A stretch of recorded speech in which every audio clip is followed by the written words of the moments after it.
사도행전 14장 20절에서 22절까지의 말씀 함께 봉독하시겠습니다.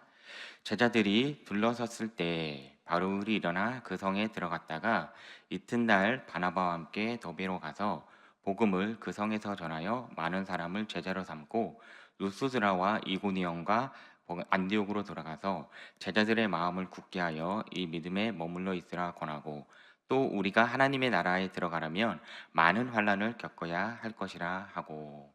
아멘. 저는 오늘 함께 읽은 본문 말씀을 가지고 여러분과 함께 환난 속에서의 믿음이란 제목으로 말씀의 은혜를 나누고자 합니다. 오늘 본문 말씀 20절 말씀을 보면요, 제자들이 둘러섰을 때 바울이 일어나 그 성에 들어갔다가 이튿날 바나바와 함께 어디론가 가는 장면이 나옵니다. 20절 말씀을 함께 다시 한번 보겠습니다.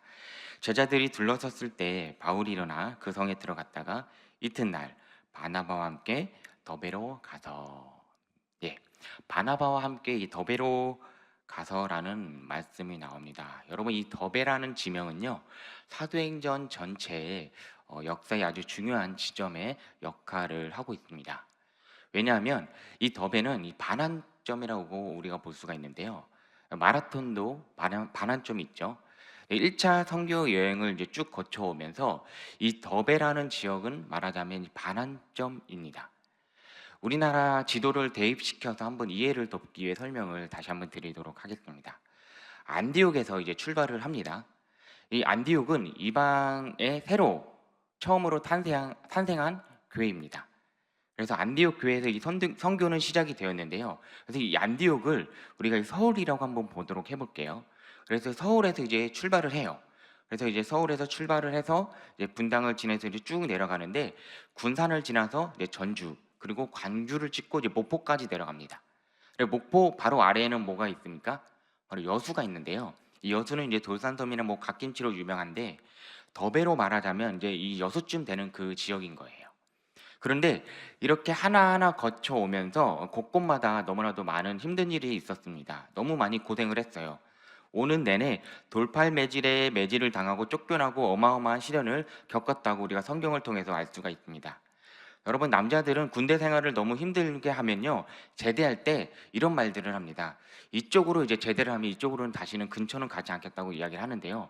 왜냐하면 그만큼 기억도 하기 싫다는 그 말이라고 합니다. 지금 바울이 거쳐온 그런 지역은 기억도 하기 싫을 정도로 이제 끔찍한 고난을 겪고 환난을 겪었던 지역이었는데요. 그리고 드디어 반환점에 해당하는 이 더베까지 고통을 당하면서 왔습니다. 그러니까 6가지 온 거예요.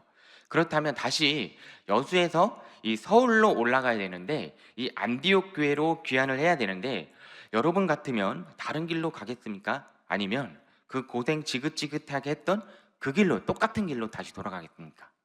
아마 저 같으면 이 남해 고속도로를 타고 그냥 부산으로 가가지고 KTX를 끊고 서울로 바로 올라갈 것 같아요. 그런데 사도행전을 보면 신기한 게도, 사도 바울은 그 끔찍하게도 가기 싫었던 그 지역을 되짚어 보면서 그대로 역순해서 다시 올라가고 있습니다. 그리고 안디옥에 도착을 해요. 왜 그랬을까요? 왜 그렇게 똑같은 길을 무지하게 올라갔을까요? 바울은 뭔가 이렇게 미련했을까요? 무슨 이유가 여기에 담겨져 있을까? 한번 이 성경을 통해서 한번 알아보도록 하겠습니다. 오늘 본문 말씀 21절을 한번 보도록 하겠습니다. 복음을 그 성에서 전하여 많은 사람을 제자로 삼고 루스드라와 이고니안과 안디옥으로 돌아가서, 그 지명을 보면요, 바울이 고생하면서 쫓겨다니고 매맞고 거쳐왔던 지역입니다. 그런데 그대로 다시 거슬러 올라가 안디옥에 도착을 하는데요, 이 역순으로 올라가는 그 과정 속에서 우리들이 놓치고 지나갈 수 있는 매우 사소해 보이는 문장이 하나가 있는데요, 이런 문장이 나옵니다. 21절 말씀 다시 한번 볼까요? 복음을 그 성에서 전하여 많은 사람을 제자로 삼고, 복음을 그 성에서 전하여 많은 사람들을 제자로 삼았다고 말을 하고 있습니다. 여러분, 제자를 삼는다는 말은 disciples making이라는 뜻입니다. 제자를 만들다, 조금 더 직선적으로 이야기를 하면은 그 뜻을 보면요, 제자를 양육하다라는 말입니다. 그러니까 이 역순으로 올라가는 이 험한 경로를 다시 택한 이유 중에 하나는 첫 번째가 그 복음을 전했던 현장에 다시 돌아가서 막 피어나기 시작한 어린 새싹들을 어떻게 한 거냐면 바로 제자를 만들었다는 겁니다. 이 목양의 의미를 치자면 양육을 했다는 건데요. 여러분, 어머니들이 아이를 가지면 보통 10달 동안 아기를 배에 담고 있죠. 그런데 어느 엄마가 10달 동안 입덧하고 뭔가 노심초사하면서 뱃속에 잘 아이를 간직하다가 하나님의 섭리를 따라 10달 만에 아이를 출산을 해요. 그래서 이제 너무 고생스럽잖아요. 아기를 보고. 그래서 너무나도 고생스러워서 아기를 보자마자 야, 나 너 10달 동안 뱃속에 키우느라고 생고생을 당하고 먹을 것도 못 먹고 생고생을 했으니 이제는 네가 알아서 잘 살아라 하면서 현관문을 열고 아이를 내모는 부모가 있을까요? 그런 부모는 없을 겁니다. 이 출산한 것만큼 중요한 게 뭐가 있냐면 이 아이가 자라나면서 사람 구실을 할 수 있도록 키우고 양육하는 과정이라는 것이죠. 그런데 징그럽게 더디게 자라는 사람이 바로 인간이라고 합니다. 인간이 제일 더디게 크고 양육이 된다고 해요. 얼마나 자라면서 손이 많이 가요. 또 시집을 또 나중에 또 컸는데 시집을 가면 또 이렇게 뭔가 이렇게 독립해서 손 털 줄 알았는데 뭔가 하나씩 또 달고 오죠. 봐달라고요, 아이를. 그런데 그게 끝이 안 나고 이게 부모님들의 세월이라고 한다는 것처럼 말을 했는데 이제 아이를 낳고 보니까 저도 그 말이 어떤 말인지 공감이 되더라고요. 근데 끝나는 게 아니라고 합니다. 그런데 이 영적인 생리도 마찬가지라고 합니다. 교회는 끊임없이 출생이 일어나야 돼요. 본어게인, 거듭나는 사건이 일어나야 된다는 건데요. 그런데 그거는 사람이 작용할 수 없습니다. 전적으로 하나님께서 하시는 일이라는 거죠. 교회는 끊임없이 전도와 선교와 복음의 전환이 일어나야 될 줄로 믿습니다. 그런데 그거 못지않게 전도한 사람들에게 복음이 들어가면 그들은 청거 벌거두승이와 같이 막 태어난 갓난 아이와 같다는 것이죠. 그럼 어떻게 해야 될까요? 이유식서부터 시작을 해서 하나씩 하나씩 씹어서 말씀을 먹이고 이 세상에 얼마나 위험한 일이 많아요. 얼마나 도전이 많죠. 거기에 빠지지 않도록 저희가 잘 도와줘야 되고 잘 자라나도록 목회를 양육을 해줘야 된다는 거죠. 그걸 우리는 뭐라고 그러죠? 바로 양육이라고 이야기를 합니다. 바울은 그런 관점에서 제자를 삼아가면서 그 지긋지긋하게 기억도 하기 싫었던 그 코스를 역순으로 거슬러 올라가고 있습니다.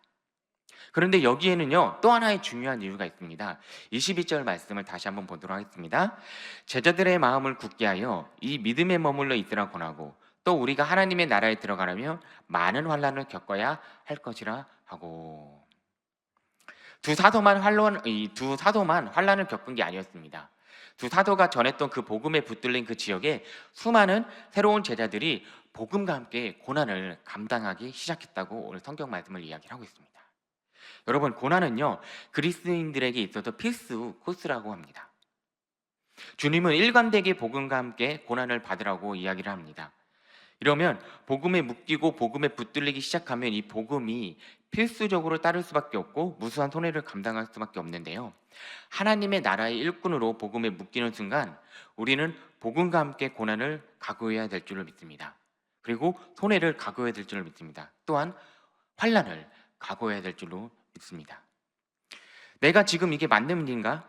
왜 하나님을 위해 사는데 끊임없이 고난이 오고 어려움이 밀어닥치고 있지?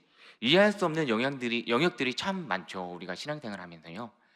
왜 하나님의 우리가 근데 그럴 때마다 흔들리기가 너무나도 쉬운데요. 이때 두 사도는 역순으로 복음을 뿌리고 전했던 그 현장에 다시 돌아가서 흔들릴 수 있는 이 제자들을 견고하게 굳게 세우는 일을 한 거였습니다.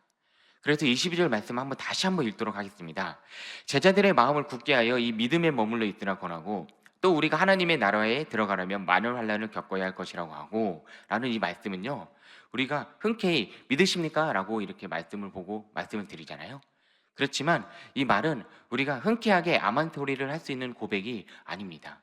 이 말씀은요 정말 신음을 짜내듯 온 생애를 걸고 아멘 할 수밖에 없는 힘든 말씀이에요. 그런데 주님은 우리를 향해서 이 길을 걸어가라고 말씀을 하고 있습니다. 여러분, 제일 겁나는 사람이 누군지 아십니까? 바로 목숨을 거는 사람입니다. 목숨을 건 사람은요, 한 번 목숨을 걸면 그 마음에 평안이 찾아옵니다. 그래서 두려움이 없어지고 담대해지고 용기가 생겨나게 되는 것이죠. 이 복음과 함께 고난을 받기로 각오한 그리스도인은 그 영역과 그 경지까지 자기 인생을 밀어나가야 될 줄을 믿습니다. 저도 매일매일 목숨을 걸고 목회를 하려고 노력을 하고 있습니다. 제가 담당하고 있는 대학 청년부 클레마 지체들을 위해서 목숨을 걸면서 양육을 하고 설교를 하려고 노력을 하고 있습니다. 그래서 설교를 하다가 죽는 한이 있더라도 목숨을 걸고 목회를 하려고 노력을 하고 있습니다. 그러니까 그렇게 목숨을 걸면서 한 가지 한 가지 목회를 친구 지체들을 만나려고 하다 보니까 뭔가 이게 겁이 없어지고 두려움도 없어지고 담대해지더라고요. 왜요? 하나님만을 의지하게 되기 때문에요. 그래서 이 제자들이 이 고난과 환난을 기꺼이 각오할 수 있었던 것은 인간적인 용기나 인간적인 담대함이 아니고요, 하나님께 붙들린 무언가를 받기 때문입니다. 더 영원한 가치의 눈을 열었기 때문에 그 보물을 발견했기 때문에 올인할 수 있었던 건데요. 근데 여러분, 아무나 올인할 수 있는 건 아닙니다. 우리가 14장 마지막 절 28절 말씀 한 번 더 보도록 하겠습니다. 28절 말씀입니다. 제자들과 함께 오래 있으리라. 여러분, 이 14장 마지막 절을 보면요, 신기하게도 바울은 안디옥으로 돌아와서 제자들과 함께 오래 있느니라라는 뜻밖의 말씀을 마지막으로 이야기를 하고 있습니다.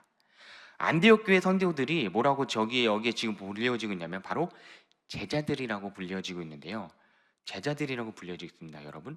그런데 여러분, 처음에 교회를 개척하고 교회를 시작할 때 제자들이 아니었습니다. 그런데 전혀 하나가 될 수 없는 이질적인 개체들이 모여서 어떻게 아름다운 제자 공동체가 될 수 있었을까요? 여러분, 우리 성경 사도행전 13장 1절 말씀을 보면요, 이런 말씀이 나옵니다. 안디옥 교회에 선지자들과 교사들이 있으니 곧 바나바와 느게르라 하는 시므온과 구레네 사람 루기오와 분봉왕 헤롯의 젖동생 마나인가 및 사울이라. 여러분, 이 말씀을 보면요, 많은 사람들의 이름이 나오죠. 예, 이름이 나오는데 안디옥 교회에 선지자들과 교사들이 있으니 곧 바나바, 처음에 나오는 이 바나바는요, 이 교회 지도자라고 볼 수가 있습니다. 그리고 쭉 나오는 인물들이 있는데 니게르라는 시몬, 여러분, 이 니게르라는 말은요, 검다라는 말이라는 뜻을 가지고 있어요. 그리고 이 시몬은 유대식이라는 이름입니다. 그 당시 거우면 종을 이야기를 하는 건데요. 그러니까 종. 그런데 이름이 유대식 이름을 가졌죠. 근데 종이었는데 유대교로 개정했던 사람인 것 같아요. 근데 다시금 기독교로 개정되어 있다고 이름을 이 성경 말씀에 나옵니다. 그리고 구르네 사람 누기오, 리비아에서 온 사람이라고 볼 수가 있는데요. 이 사람은 그저 이름 한번 거론되고 지나가는 인물이라고 볼 수가 있습니다. 그 다음에 나오는 인물이 좀 중요한데요. 분봉왕 헤롯의 젖동생 마나인. 여러분, 이 헤롯은요, 요한의 목을 쳤던 그런 인물입니다. 그에게 나이 차이가 많았던 젖동생 여동생이 있었던 것 같아요. 그런데 이 왕의 혈통에 예수 그리스도를 영접한 일이 벌어졌죠. 그리고 그 다음에 이제 사울이 나옵니다. 여러분, 이렇게 이 안디옥 교회 처음에 시작했었던 그 사람들이었는데 이 사람들은 처음에는 제자들이 아니었습니다. 그래서 이런 이상한 지위와 이상한 개체들이 모여서 안디옥 교회를 출발하였는데요. 이 13장에서 14장 한 장이 채 넘어가기도 전에 이들이 지금 뭘로 불러지고 있냐면은 14장 28절 끝에 보니까 제자들로 불러지고 있습니다. 여러분, 이들은 어떻게 제자가 되었을까요? 이 성경은 그 몇 가지 원리를 저희를 알아볼 수가 있는데요. 이 성경을 통해서 사도행전 13장 2절과 3절 말씀 한번 보도록 하겠습니다. 주를 섬겨 금식할 때에 성령이 이르시되 내가 불러 시키는 일을 위하여 바나바와 사울을 따로 세우라지니 이에 금식하며 기도하고 두 사람에게 안수하여 보내니라. 여러분, 2절과 3절 말씀에 금식을 하였다고 나옵니다. 여기서 말하는 금식이라는 것은 이런 의미의 금식인데요. 여러분, 사람은 몸이 물질 아닙니까? 그래서 육체를 가졌기 때문에 외부로부터 뭔가 우리가 들어오는 음식의 힘에 의해서 사람은 움직이고 기동하도록 되어 있습니다. 그런데 여기서 이 금식은 그것을 끊는 것을 의미를 해요. 그래서 금식은 끊음으로써 무엇은 고백이 되느냐? 바로 이 일은 내게 해답이 없으며 주께 해답이 있습니다라는 고백과 동시에 앞으로 세상이 갖고 있는 가치나 그 힘으로 살지 않고 운영하지 않겠습니다를 가장 적극적으로 나타내는 사건이 금식이라는 겁니다. 그래서 우리가 이 끊음으로써 내 인생도 하나님의 통치와 하나님의 은혜로만 살겠습니다라고 적극적으로 고백하는 것이 바로 금식이라는 것이죠. 즉 끊는다, 세상과의 불연 속성을 얘기를 합니다. 그렇다면 이들은 어떻게 제자 공동체가 되었습니까? 바로 첫 번째로는 하나님의 은혜에만 의존을 했다는 겁니다. 거기에 나타난 현상이 뭐냐면 성령이 충만하기 시작했는데요. 사도행전 13장 4절 말씀을 보면 두 사람이 성령의 보내심을 받아 실루기아에 내려가 거기서 배 타고 구브로에 가서, 이 말씀을 보면 두 사람이 성령의 보내심을 받았다고 나옵니다. 이 성령님의 결정에 의해서 하나님이 두 사람을 뽑았는데 선교사로 바나바를 선택하고 사울을 선택했다는 것이죠. 그리고 선교사로 표성을 하는 겁니다.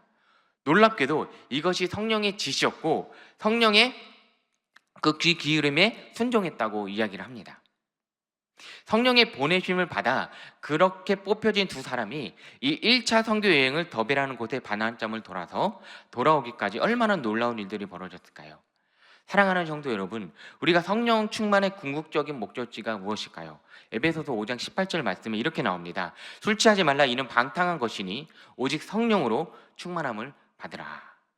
여러분, 이는 방탕한 것이니 오직 성령의 충만함을 받으라. 이것은 무엇을 의미하면 바로 순종을 이야기를 합니다. 여러분, 이 술이라는 것은요, 우리 몸속에 들어가면 우리를 어떻게 하죠? 바로 우리를 지배합니다. 그리고 그 속성 때문에 성령과 술이 어울릴 것 같지 않은데 한 문장과 동시에 등장을 하는 이유가 여기에 있습니다. 바로 성령 충만이라는 말은 성령께 지배당하라는 의미입니다. 그리고 성령께 주도권을 맡겨라는 그 말인데요. 술이 들어가면 그 술에 의해서 사람이 엉망이 됩니다. 그게 제정신이 아니게 돼요. 여러분, 우리가 고백을 하게 될 때 용기가 없을 때도 뭔가 이 술을 한잔하고 들어가면 고백을 하고 그 자기 힘으로 못하니까 술의 힘을 빌리는 경우가 종종 있는데요. 바로 이것처럼 술이 갖는 속성은 바로 지배하다는 말의 속성을 가지고 있습니다. 똑같이 가치와 속성이 이 성령 속에 있는데요. 성령님은 우리를 지배하기를 원하십니다. 그리고 우리를 통치하기를 원하세요. 그래서 성령 충만의 궁극적인 목적지가 뭐냐면 바로 순종이라는 겁니다. 그것이 가장 절정으로 꼽히었던 현장이 어디냐면 바로 우리가 잘 알고 있는 십자가의 현장이라는 것이죠. 아들이라도 아버지의 계획에 십자가 위에서 죽음으로 순종했던 그 현장, 가장 성령 충만했던 현장이 아니었을까 저는 믿어 싶지 않습니다. 그 자리가 바로 십자가의 자리라는 것이죠. 믿으십니까? 거기에 무엇이 임했냐면 하나님의 통치와 하나님의 나라가 임했다는 것이죠. 여러분, 성경 구절 한 번 더 보도록 하겠습니다. 마태복음 28장 19절 말씀인데요. 그러므로 너희가 가서 모든 민족을 제자로 삼아 아버지와 아들과 성령의 이름으로 침례를 베풀고. 우리는 이 유명한 구절의 세 가지 동사 때문에 더 큰 의미를 놓치는 경우가 있는데요. 첫 번째로는 가서, 두 번째로는 제자 삼고, 세 번째로는 침례를 베풀라. 우리가 이 세 가지 동사 때문에 더 큰 의미를 놓치고 있는 경우가 종종 있는데요. 이 부분을 다시 보면 가자, 제자 삼자, 침례 베풀자, 여기에만 매몰될 수가 있대요. 그런데요, 이것은 원래 하나님의 의도하신 목적지가 아니라 더 큰 목적지가 있다는 것을 우리가 앞절을 통해서 또 알아볼 수가 있습니다. 마태복음 28장 18절 말씀을 다시 한번 보도록 하겠습니다. 예수께서 나와 말씀하여 이르시되 하늘과 땅의 모든 권세를 내게 주셨으니. 여기 말씀을 보면 예수님이 하신 말씀인데 뭐라고 나오냐면 하늘과 땅의 모든 권세를 주셨다고 나오는데 누구에게 주셨다고요? 바로 내게 주셨다고요. 하늘과 땅의 모든 권세는 그 주권을 얘기합니다. 즉 하늘과 땅의 모든 권세를 내게 주셨으니라는 이 말의 뜻은 무슨 뜻이냐면 하나님의 통치가, 하나님의 주권이 드디어 임하기 시작했다라는 의미입니다. 하나님의 나라를 얘기했다는 겁니다. 하나님의 주권과 하나님의 통치는 하나님의 나라를 얘기하고 있다는 겁니다.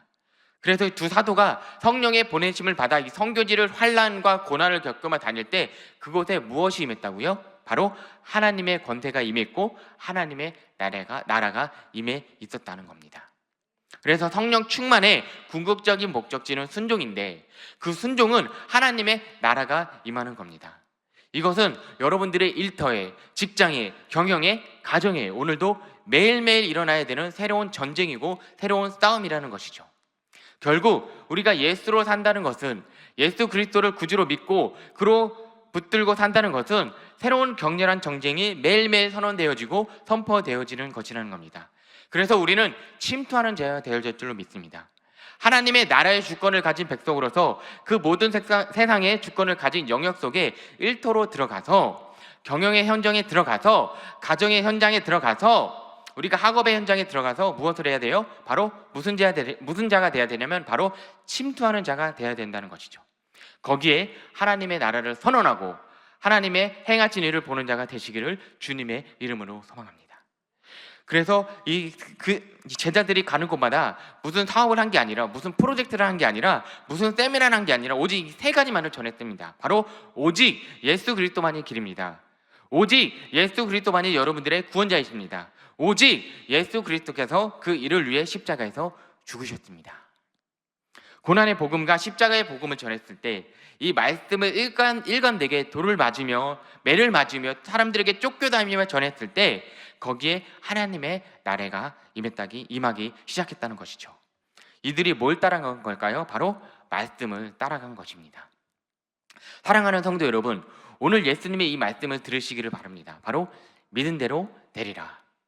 여러분, 우리가 보지 않고 듣지 못해도, 기적이 없고 원하는 대로 결과가 나오지 않아도요, 하나님의 말씀을 믿고 나아간다면, 우리가 그 환난 가운데 믿음을 지키면서 나아간다면 바로 하나님께서 저희들을 통해서 하나님의 나라와 하나님의 권세를 나타나게 해주시고 바로 오직 예수 그리스도만을 나타내고 증거하게 될 줄로 믿으시기를 바랍니다.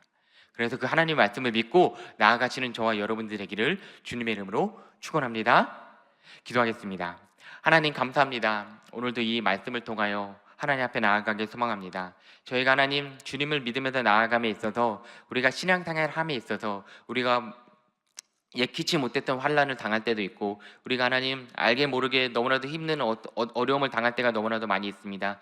그렇지만 주님께서 말씀하셨습니다. 그리스도인들에게는 주님께서 주시는 그 고난을 통하여 주님의 축복으로 임하게 될 줄로 믿음이라고 말씀하였고, 그 고난을 통해서 너희가 더욱더 양육되고 너희가 더욱더 성숙한다고 말씀하셨사오니, 주님, 저희가 그 고난을 피하지 않고 더욱더 담대하게 맞서고 나아감으로 말미암아 저희가 영적으로 성숙함으로 많은 사람들에게 그리스도의 흔적과 향기를 흘려보내는 주님의 복음의 통로가 될 수 있는 저희들이 될 수 있도록 이끌어 주시옵소서. 오늘도 이 새벽 제단 가운데 주님께서 주신 말씀을 통하여 다시 한번 주님 앞에 나아가게 소망하오니, 주님, 저희가 하나님의 말씀과 주님의 보이지 않을지라도 믿음대로 되리라는 그 말씀을 가지고 나아갈 때마다 기적이 일어나게 하시고 은사가 일어나게 하시고 모든 질병이 치유되게 하여 주시옵소서. 오늘도 또한 또 하나님께 감사함으로 드린 예물들이 있습니다. 이 예물 하나님 기뻐 받아 주시고 우리가 이 예물을 통하여 더욱더 믿음이 성숙하여 주시고, 그리고 이 물질로서 부족함이 없도록 물질의 복의 복을 내려 주시옵소서.